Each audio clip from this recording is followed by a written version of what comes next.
C'est dans ce lycée que M. G exerçait en tant que secrétaire général en 2020. 4 ans plus tard, l'émotion est encore présente chez ses anciens collègues.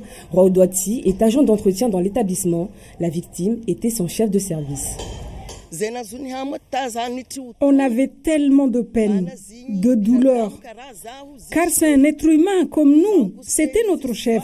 On s'entendait vraiment bien. Quand j'ai appris cette nouvelle, j'étais effondrée.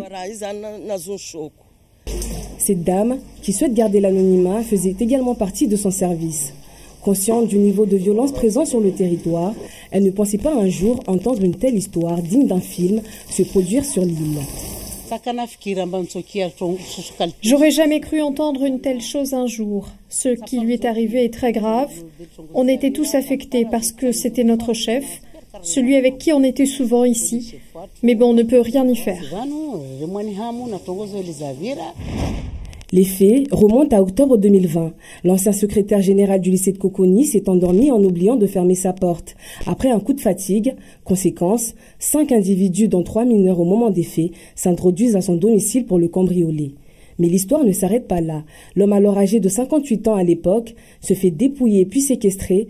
Emmené de force dans la nuit du 31 septembre au 1er octobre dans une forêt aux alentours de 23 h, il se retrouve attaché à un arbre, bâillonné, les poings et les mains liés. Il sera découvert par les passants à 16 h au lendemain de son agression. Traumatisé, il quittera le territoire urgemment dans la même semaine. Aujourd'hui, la victime est complètement atteinte psychologiquement jusqu'à être dans l'incapacité de travailler. Le délibéré de son procès devrait avoir lieu ce vendredi 28 mars au tribunal judiciaire de Kaouéni.